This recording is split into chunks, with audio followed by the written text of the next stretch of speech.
What's up guys, it's Nick Kutsia here from Mitochondria, and today we're doing the first part of this video series where we're going to be talking about circadian rhythms. And as you guys voted for, the first thing that we're going to be talking about is meal timing.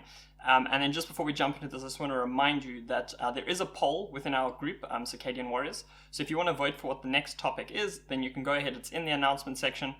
So the winner was meal timing. At the moment it looks like seasonal eating is going to be the next one, but after this you can go and quickly cast your vote, and then that'll basically determine the next video that we're going to be doing. So the first thing we're talking about is meal timing. And this video is basically going to be broken down into three sections. Firstly, we're just going to talk about how meal timing affects your circadian rhythm. Nothing crazy, just the basic fundamentals of how it fits into the whole big picture. The second part we're going to talk about is what are the benefits of eating, a circadian eating kind of way. And then from there, we're just going to get into the practical stuff of, what are the best times of day to eat. And we're going to break this down into a beginner or like a basic kind of outline. So if you're someone who's never done anything like this before, there's some really simple ways to get started.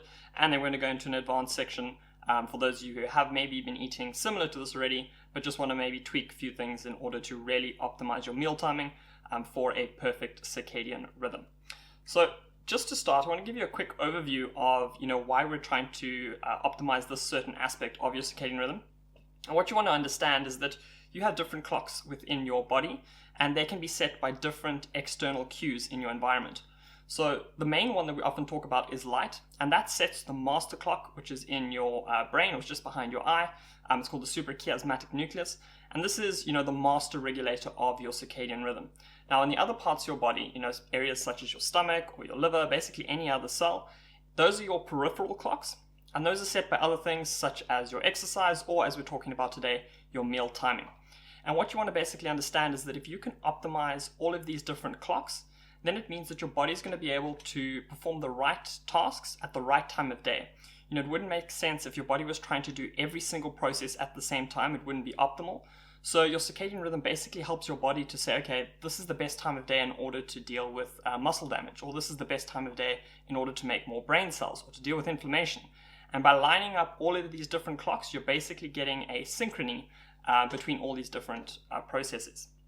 Now, I'm a bit of a Dragon Ball Z fan, so I like to think of this as, when you have maybe just one or two Dragon Balls, they're not very useful, but once you collect all of them, then, you can summon Shenron and you can make your wish, and that's basically the same thing with all these different aspects, all these environmental cues and your circadian rhythm. If you can optimize each of them, then that's where, all the beauty and the benefits come from with optimizing your circadian rhythm.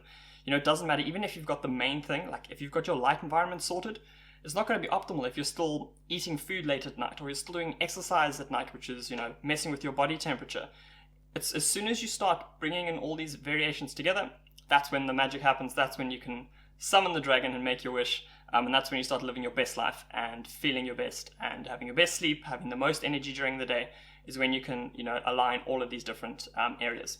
So these on the screen now are basically some of the topics we can talk about in the future. So don't forget to jump into that poll in the Facebook group Circadian Warriors. So that's basically how meal timing fits into it. Just to quickly summarize that, is that it affects the peripheral clocks. So that's in the areas outside of your brain. And you want to basically line that up with your central clock, which is set by light. So basically one of the main mechanisms, just if you wanted to understand that meal timing affects your peripheral clocks, is through insulin. So insulin basically gets released when you eat food. It can be more depending on whether it's a very carbohydrate-rich diet or meal, or whether it's high in protein. That can vary basically with the amount of insulin that is released. But studies have shown that insulin release is very strongly correlated with setting your peripheral clocks. So the benefits of eating, of circadian eating and eating a certain way. What I actually want to just show you is a study, and this was published in our group, Circadian Warriors, by a guy called Dave Mayo. He's one of the real OGs in our group, who's been there basically since the start. He puts out a lot of great content. And the study that he actually shared with us was on early time restricted feeding. So it's a form of fasting where you basically eat in the beginning of the day. And they basically did two separate control studies, where one group of people, they had to eat between 8 a.m. in the morning and 8 p.m. So they're eating, across the entire day. And the other group, they were eating only between 8 a.m. and 2 p.m., which represents 6 hours worth of eating, and it's earlier on within the day. And I'm going to quickly literally just pull you some of the results, and this is directly from Dave's blog, so you can look it up. It's called Hack Your Gut. Very great information on this page. And basically what they found is the people who did the early restricted eating, they had a decreased mean 24-hour blood glucose levels. So that means, on average, their blood glucose levels were lower. So if you're someone who's, struggling with something like diabetes or even just insulin sensitivity, that would be really important for you. They had decreased glucose spikes, especially at night, as Dave said, and that's basically because obviously they weren't eating food at night. And it's really important to understand that glucose, or having a spike in glucose at night, that can mess with your melatonin levels, which is your sleep hormone. So that's definitely something that you don't want. They had increased ketones and SIRT1, which is an anti-aging gene expression in the morning. That obviously also represents, if your body's running on ketones, then you're more fat adapted. That's often a better fuel source for things like your brain. You often feel a lot better, and also, more gear oriented towards optimal health. There was an increased expression of the autophagy gene LC3A in the morning. So autophagy is a really important process. That's basically where your body takes a break and goes, you know what, these cells are worn out, we need to replace them. So it's dealing with cells that aren't necessarily functioning optimally. That's the process of autophagy. And there was also increased brain-derived neurotrophic factor, BDNF, at night. BDNF is basically like brain fertilizer. It literally stimulates your brain to make more brain cells. So if you're someone who's after cognitive benefits, then you definitely want to make sure that you are increasing your BDNF, and this is one such way. Some of the other points that I just want to tell you that are from that study is they also found that insulin sensitivity was better in the morning. So what you can take from that is that if you do want to eat carbohydrates, then earlier in the day is going to be better, because that means your body's going to be able to deal with those the glucose and actually use it properly or metabolize it properly, because you're more sensitive to insulin.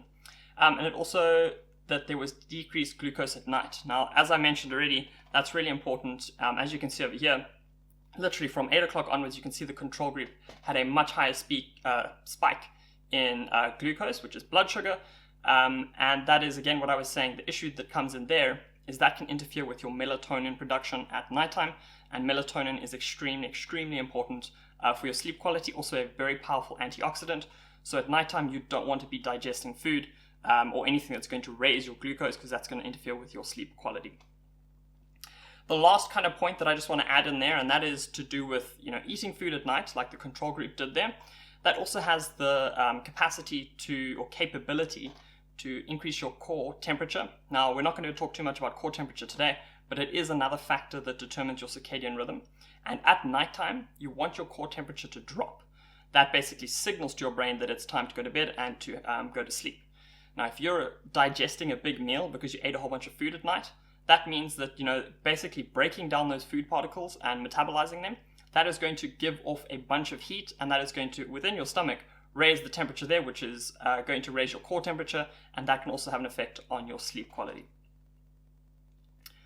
The last section that we're going to jump into, and that is the best time or times of day to eat. As I said, this is going to be broken down into two parts. So the very first one, that is, absolutely basic. You've never done any kind of circadian eating before, any fasting, and never restricted your times of day of eating. Then basically the first thing you want to look at is to only eat when the sun is up. No eating after sunset. That is a big no-no in the circadian health kind of field. It isn't what our ancestors would have done, and it is going to interfere with your sleep quality. And then you want to try and narrow your eating window within 10 to 12 hours. So if you're eating, at 8 o'clock in the morning, then by between 6 and 8 p.m. in the evening, you want to make sure that you're having your last meal then.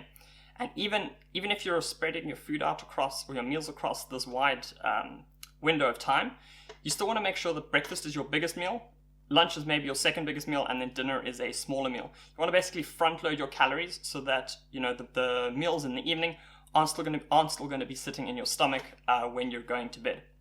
You also want to make sure that you're having low to no carbohydrates in the evening. As I mentioned earlier, the sensitivity of insulin in your body is much higher in the morning, so it means you're going to be able to digest the carbohydrates better. But also, again, if you're eating carbohydrates in the evening, that has a very high chance of raising your insulin, which is going to interfere with your melatonin levels, which is going to lower your sleep quality. And if you're someone who's done fasting or something like that before, then you can move on to something a bit more strict. So trying to eat within an 8 to 10 hour window, and you might want to also cut it down to 1 to 2 meals a day. So you might eat breakfast and like a late lunch, or you might only have breakfast. Now, I put the point in there saying seasonality. For myself, what I basically will do is I will have, if it's in summer months, I will eat 2 meals a day at least. But when it comes to winter, I generally go to 1 meal a day, and that's because in terms of seasonality, it makes sense that we would probably in nature not have had as much food during the winter months. So it makes more sense to do fasting then. I don't always strictly follow a 1 meal a day or OMAD plan, but in winter months, I will try and stick to it a lot more. And obviously we'll talk about seasonal eating in one of the follow-on videos. But in terms of, the actual time period, I think it's definitely better in the summer months that you stick to maybe, 1 or 2 meals is probably still fine. And then within an 8 to 10 hour window. But when you really want to go into the extreme, and I've definitely found that I've felt really good doing this, then you can go to, as low as 1 meal a day if you are more advanced in your fasting routine. And that brings us to the end of this video. So just to remind you that the next video is going to be covering seasonal eating. If you guys have any questions from today's video, then you're welcome to pop it in the comment section below this. And then make sure that you head over to that poll, cast your vote, or even add an option below that. And then that will determine what the next video will be. Other than that, I hope that you guys have a fantastic day further, and we'll chat again soon. Cheers.